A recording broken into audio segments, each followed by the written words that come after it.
Welcome everyone to this webinar. The topic for this webinar is Importance of Managed Connectivity Systems. As you are aware, the IT world has changed and you need to change as well. The focus of senior IT professionals is now moving to physical layer, given that the number of end devices and applications is at an all-time high and still increasing. And the transactions, operations, and the facilities being accomplished using them are also going up rapidly. Moreover, with 60 to 80% of unplanned downtime originating in the physical layer, the cost and the time involved in managing today's complex infrastructure using traditional methods has taken its toll on IT departments and has led to the focus of IT departments shifting rapidly. The speaker for today's webinar is Tom Estom.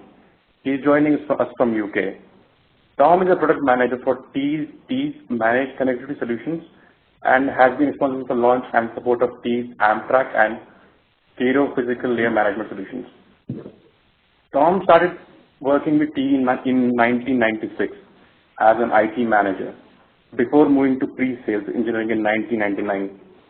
Before joining T Connectivity, Tom was an electrical and electronic engineer with British Coal, specializing in remote control and monitoring of industrial plant. So I may request now Tom to take over. Thank you. Well, thank you very much for that introduction, and I very much welcome the opportunity to speak to you people today. The title of the presentation is The Importance of Managed Connectivity in a Data Center Environment. The thing we need to understand is everything is the same. If it's a data center, if it's an office network, a telecommunications network, we still face the same problems. Specifically in a data center manager has many problems to understand and control. He needs to manage his power, his heat, his space management, the deployment of servers, server management and backup, and switch management. These are all conflicting requirements for a data center manager. And there are many tools to do that, and the attractive part is to try and go for one tool that will do everything. But in most cases, those tools end up being quite poor. The one part of the network that is ignored is the physical layer. So today we're going to discuss what is often the missing element, called the physical layer. Why monitoring the physical layer is important. What do we need to understand about the physical layer? How can we attain the information that's important to an IT manager? What can we do with the information? Once we have all the information, then we can collate the information and we can use it. Now, we talk about managed connectivity, but there are many other names for the same thing. Whether we call it an AIM system, which is automated infrastructure management, or we can call it physical layer management. It's the same, managed connectivity. The sheer scale and complexity of data centers and modern network makes manual documentation impossible to maintain, and it becomes totally inadequate. So now we ask these questions. How can you manage your network if you don't know what assets you have, where the assets are, what interdependencies you have between these assets, and what's the impact of changing them? I have many examples where people are frightened to remove equipment because they don't really know what's connected to the equipment, whether they can physically remove it or not. And that causes an awful lot of mess, and there's costs implied with this. So the costs of creation to adopt these practices of managed connectivity is essential when you satisfy certain standards like ITIL. But the problems reach well beyond data centers, from the telecom company to the DC, but also for large campus environments, airports, etc. It becomes essential to have not just documentation, but automatic documentation of the network. This slide demonstrates quite well where we are today. So layer 2 devices, we quite often monitor the interconnectivity between layer 2 devices. We always know how switches interconnect. But in reality, they never connect directly. They go through the cabling infrastructure, the physical layer. And it's the same with servers and routers and switches. They don't connect directly to switches. But that's how we monitor them in today's monitoring packages. In reality, they also go through the physical layer, as do phones and desktop PCs. They all go through the physical layer. So, if we ignore the physical layer, it's like having a beautiful house with poor foundations. Eventually, the house will come down. And this is shown in many examples. If we show the next slide, 70% of total downtime is linked to cabling and cabling infrastructure. 90% of this is due to human error. Now, this isn't people making deliberate mistakes. Quite often, the documentation's poor. The human doesn't know what to do, doesn't have the tools to manage the network correctly. The above represents an average of 20 network crashes per year, and we know that's very, very costly. And in addition, the time spent by IT professionals can be spent an awful lot better, where 36% is spent on fault management. It's too much. We can reduce this with the right tools. And the data center is changing, and we need to change with it. Not just the data center, but all networks. So this is about a data center. The storage capacity is getting increased over from now to 2015. You'll see the rate of growth from 2005 to 2015. It goes from almost nothing to 88,000 exabytes, which is a huge amount of data. And the speeds that data centers require are increasing. And to do that, the actual infrastructure, the physical cabling needs to improve, it needs to migrate, it needs to be understood. This is a standard data center architecture, and as you saw in this previous slide, this is a logical map of how the servers connect to the switches. In reality, there is always cabling, there is always physical infrastructure to support this connectivity. There's many layers, but now they're changing to make it quicker. And again, we have one of these ones is called the factory architecture with a spine switch and leaf switches, with very high bandwidth links between the spine and the leaf switches, and high bandwidth links between the leaf switches and the servers and the server racks. This looks more streamlined, but if we look at, again, a logical map, this isn't the physical layer, the logical map makes you understand how complicated this can be, with resilience and with different paths available for the switches to connect to the servers. So if you imagine what overlays all this, the physical layer that backs this up has become really, really complex. And we need to understand it. Another thing that's being demonstrated is as data rate increases, channel loss needs to be reduced. And the media that carries the data is more and more important. So you need to know whether it's an OM3 link, an OM4 link, to know if you can carry the amount of data that the data center is going to need. And this, again, can be relayed over to a telecommunications environment and also an office network environment. They all need the same information. They all value the same information. And length becomes very important. The length of every circuit path will have an influence on how much data can be carried. We see here for OM3, for instance, a channel can be 100 meters long and have a certain amount of loss. On OM4, it can be slightly longer and again, have less loss. So you need to know how many links are in place, how many connections, because each connection means more dB loss. Each splice means more dB loss.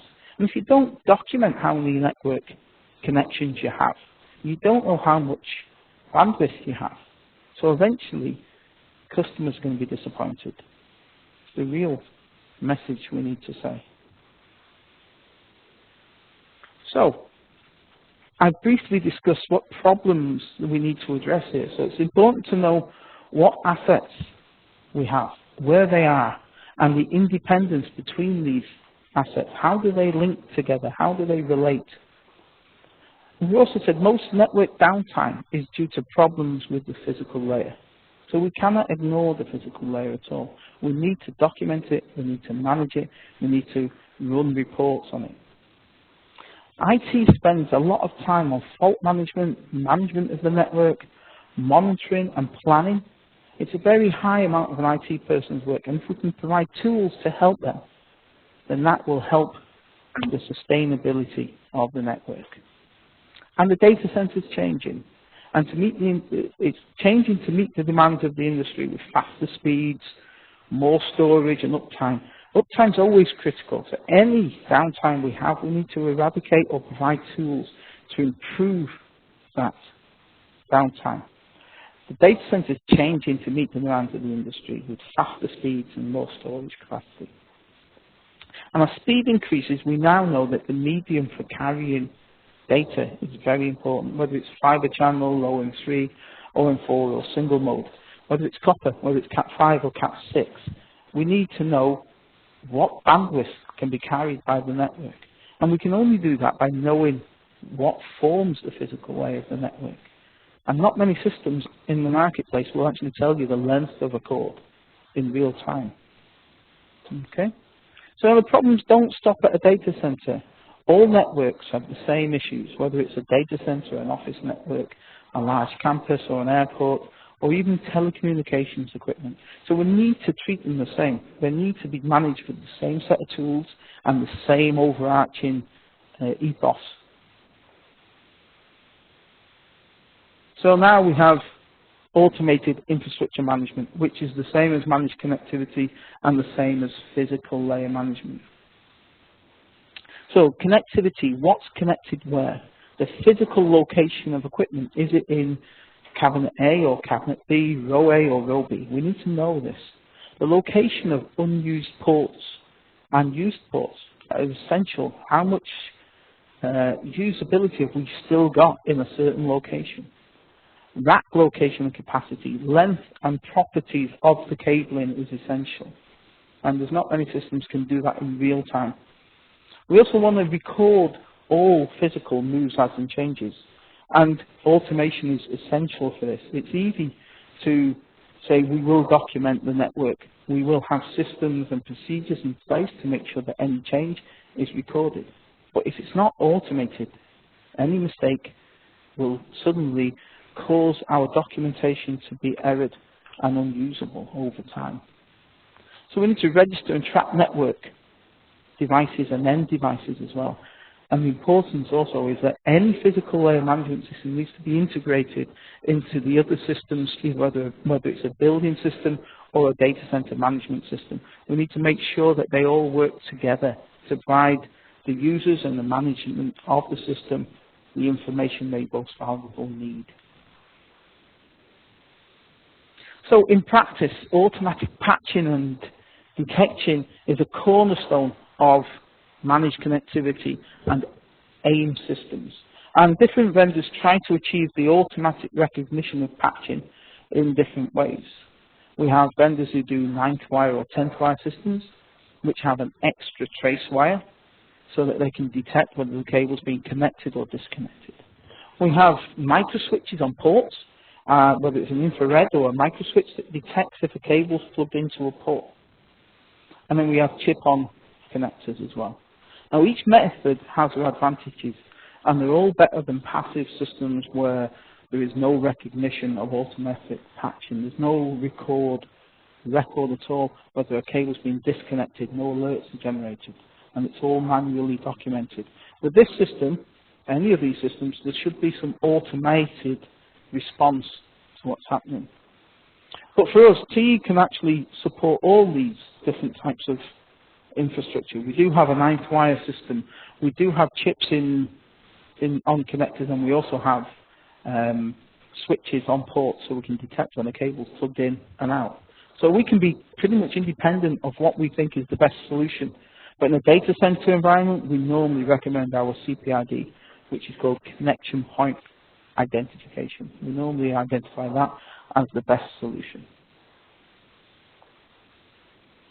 So let's introduce TE's Quario physical layer management solution.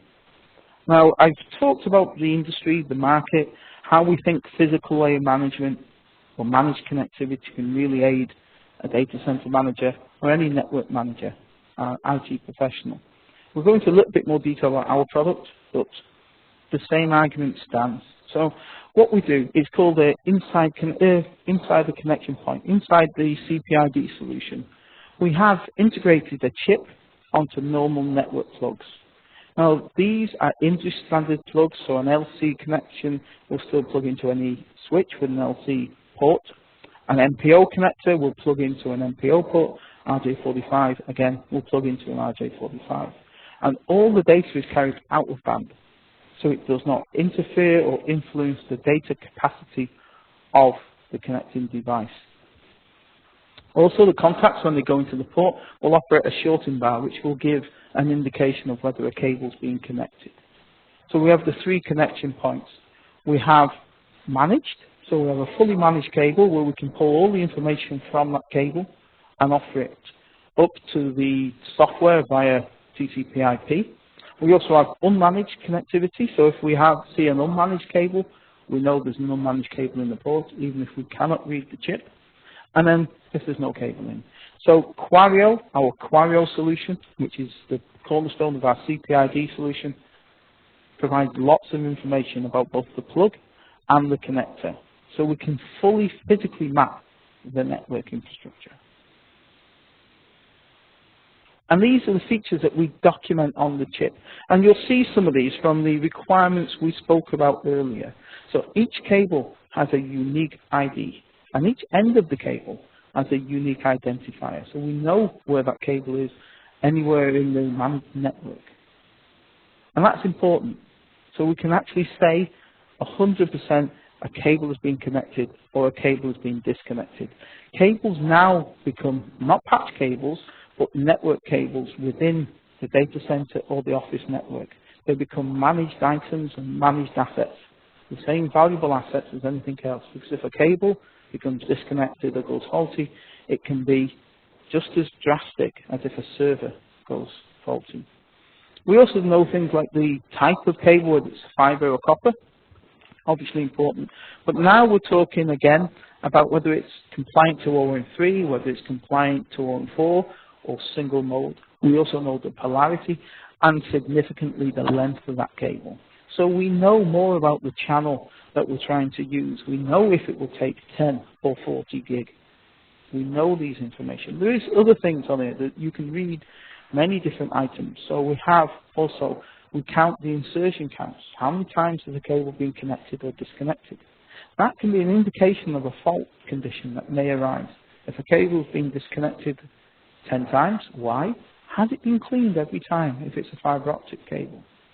So we can start now using this information to better diagnose faults. And of course, security is enhanced. So if someone disconnects a cable, are they authorized to disconnect that cable? Shall we raise an alarm? What shall we do if we do raise an alarm? So the information we provide here can be used by an IT professional to make much more intelligent judgment of his network. But the panel has extra features as well. The panel becomes a network managed item. It has its unique MAC address. It has port identification. LEDs can be flashed to guide the technician to the right place to make a disconnection or a connection. The panel has a serial number, and there's a web server embedded in each panel so they can be spoken to and managed independently. And again, each port has an insertion count. So every port can be cleaned or can be tasked to be cleaned when a cable's being connected or disconnected. But the managed connectivity solution is only as good as the software. So we've spoken about managed connectivity, how we get automated information about both the physical of the cable, where cables are connected, etc. And the software itself can be used to pull this information together. So every software, we really should have reports, so we can report on the network elements and report on assets. We also have asset detail reports, so you can see the utilization of the assets. We also have a workflow element, so we can actually target technicians and users to carry out steps of work in the correct sequence and in an automated manner. We can pass that information back to the manager to say work has been carried out. And we can see the interrelationships between assets on the network, and they can be documented. ICM's a very flexible and easy to use software package with multiple screens that can be displayed, and they can be accessed by any web browser on the authenticated network. So there's no client software to install. Using any browser-enabled platform, you can access the physical layer management system. You can see what events are happening. You can check the utilization of assets. Very important. And this is another screen, but you can see how we can physically document in an asset tree the location of assets. We can see more details about assets in particular. So you can see port utilization, more details about the asset itself, where it's located. So asset management is a cornerstone of physical layer management, a cornerstone of managed connectivity. If you know more about assets, you can then manage them better, you can utilize them better, and they become a lot more secure. One of the major parts as well, we talked about circuits being visible and understood by a network manager. So here you can see there's a full circuit trace end-to-end from one location to another, telling different things about each cable. You'll see on the right-hand side, there's a single-ended connection. So that means it doesn't go to another managed connectivity port. But you can document where that goes.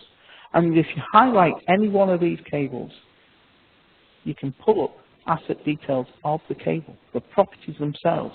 So this cable that we just selected is an MPO to MPO trunk cable. It's 10 meters in length. It's multimode. It's aqua. We can see straight away that it's OM3. It's a fiber connection. It's got a material tracking number. So again, this cable, this trunk cable now, is a managed element on the network. It's no longer just a piece of wire connecting between 2 points. Because if it was just seen as a piece of wire between 2 points, it's being disrespected. You need to respect the cable a lot more because it carries so much information now. But there's no point having a good software system if it isn't available to the people who need it, which are the technicians. So we have a mobile application that can be used by technicians to carry the work and look at the work where they need. It's a fully bidirectional interface. So not only can you access the physical layer management system via a web browser, you can also use a mobile phone. And the phone itself can be used to pull work orders on, to check alarms and events, to manage the network as never before. You can also target LEDs to show you which work step needs to be done. Photographs can be imported and exported. So a technician can have circuit diagrams on his phone. So he can have a look at the asset details and information about certain elements of the network where he needs it while he's sat in front of it. Data sheets and spec sheets can be provided on a mobile as well, moving forward. And also, he can actually pass information back to his manager. He can write notes on the mobile and link that to the managed connectivity solution. He can take photographs. He can also check his location. Is he in the right physical location to carry out the work that he's being asked to do? Before he leaves the location, he can actually check that the work is fully completed and no alarms are available. In modern data centers, access is a real problem. So if a technician gets access, he wants to make sure he's fully completed every task that's been targeted to him. He needs to be able to report to his manager that those tasks are completed exceptionally. And also, if he meets any problems, he can actually inform his manager in real time by pushing a photograph or notes up to the manager to show him what problems he has met during his workflow. So now we do manage end-to-end from the data center to the handheld and from a web browser to a handheld device, providing the information the technician needs. Also, we can show the work order system and target LEDs and see the priority of work orders that the technician has to use. Work orders can be highlighted with a LED or a RFID tag as well. So these are all enhancements to our managed connectivity solution. So TE has the most rounded AIM solution on the market, and we can actually provide this information to a data center or an IT manager to manage his network in a very, very coherent and logical way.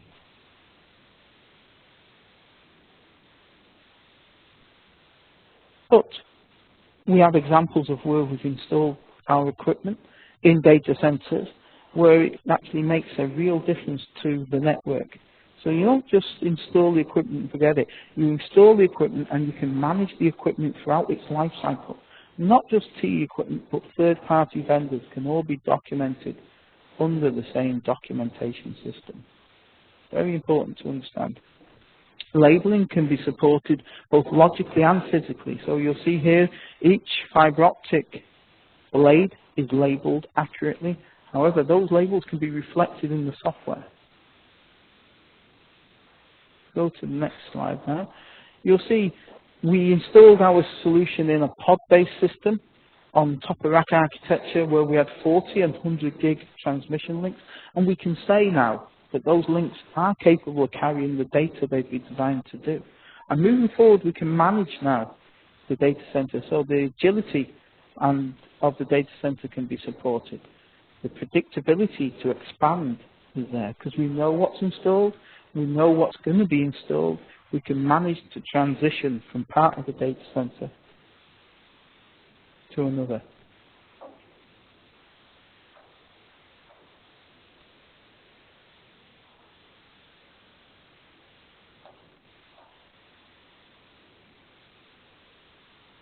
I don't know why that came up, but I apologize. Okay, so we're coming to the end of my discussion, but let's move on a little bit more. So, the future and the present. This is an example of how we've used our solution to move from the bottom infrastructure to the top pod infrastructure. And we talk about rack hygiene, which is, do we optimize the use of the rack? Do we strip away cables that are no longer in use, freeing up airspace and making the data center more and more efficient? So we use rack hygiene for that. And in this case, the bottom example, the page at the bottom here, that is the position where we started with the data center and we converted it to the above, just by using proper management systems. And now the user is more confident that he can maintain his data center in an organized way. He didn't intend his data center to be laid out as it is below. He really wanted a managed solution, but it grows a data center. So then freeing up the data center to be more efficient with more payback is very important. And I just want to discuss this a little bit more as well. As we said, it doesn't really matter whether it's a office network, a data center, or telecommunications. We need to manage them all with the same thoroughness.